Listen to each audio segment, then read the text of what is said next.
everyone, welcome back to my page. If you are new here, hi, hello, my name is Alexis and welcome to YouTube. Today is going to be a super casual video. I have a cozy sweatshirt on, I have my cup of tea, and I'm just ready to chat with you guys. I thought it would be fun to do a video talking with you guys about how to read more. If you follow me on Instagram, you probably have seen my story highlight for reads, and this is a highlight where I just talk about all the books that I'm loving, I rate them, and suggest different books. And in my last video, I talked about Halsey's new book and I even read an excerpt from it, and I get a ton of questions on how I make time to read. I think a lot of people want to read more and they just don't know how to start or what to pick up, and I just want to chat with you guys and share my tips.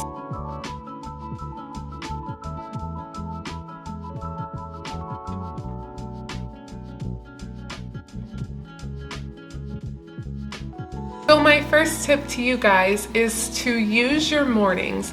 I am such a morning person, and I know not everyone is a morning person, but I think if you really want to be a morning person, you can totally get there. So in the mornings, think about the first thing you do when you wake up.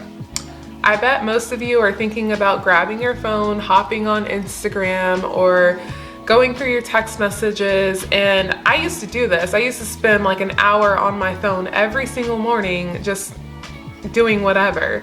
Well, I started using this time to read. I thought to myself, okay, I'm up at 6 anyways, and I'm on my phone till like 6:45. So why don't I try, since I want to read more, why don't I try and have a book next to my bed on my nightstand and use this time in the morning to read. Once I started using my mornings to read, I noticed that I was just flying through books, because when you're up early and before the world's awake, it's a lot easier to stay focused on what you're reading. My second tip to you guys today is, if you truly want to read more, I would suggest setting goals and tracking to them. This can be something as simple as keeping a note in your phone of all the books that you want to read or all the books that you have already read.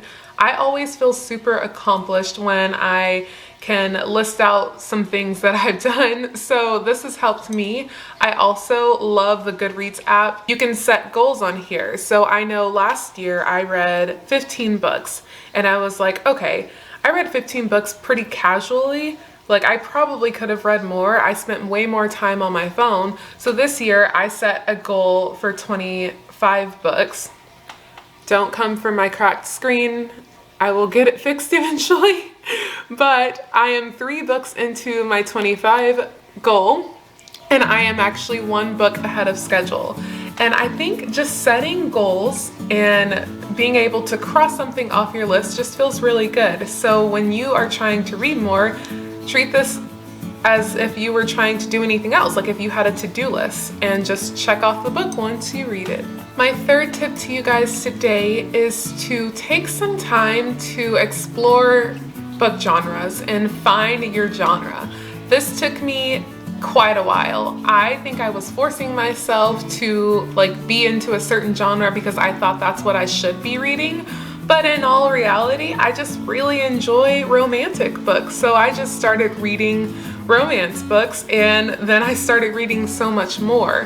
When you truly like something, especially when it comes to books, you will fly through them if you really do like them. And then there's your goal of reading more books. This is another reason that I love the Goodreads app, because when you check off a book that you've read and you rate it, it'll give you a bunch of other suggestions that are similar. There's also a discover page on the app so that you can look at all the top books, and it's so easy. It's all right there. I promise you guys, this video is not sponsored by Goodreads. I just truly love them.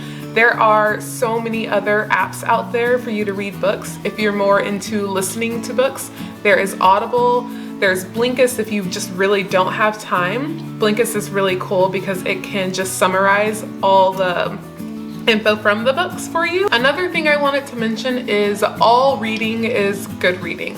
I feel like a lot of times people think, oh, if I listen to a book, it's not really reading. Well, it is, because you're still taking the time to hear the story, listen to the book, and that's still reading. So If you are into listening to books, that is totally fine. Don't let anyone make you feel like you're not actually reading. My last tip to you guys, if you want to read more, is to use your phone. So you are already on your phone, and there are a million apps out there that you can read from your phone. You can buy books and read them on your phone. I know so many people who do this. It's so convenient. You can read on the go if you live in a big city and you're driving, or not driving, do not read and drive, but taking a subway or taking an Uber to where you need to go. Using your phone is a-okay, and it's super convenient, and you're most likely already on it. So this is just another way to scrap some time from doing other things that you don't necessarily need to be doing, and doing some reading, which you want to do if you're watching this video. So those are my 4 tips for you guys on how to read more when you are busy AF. Please let me know if you like this video. I know it was a short one, but I feel like it was necessary. A lot of people, I think, do want to read more and just don't know where to start. So comment below and let me know if you like this video, or hit up my DMs. Let me know what you would like to see. I do this for you guys, so just let me know what you thought.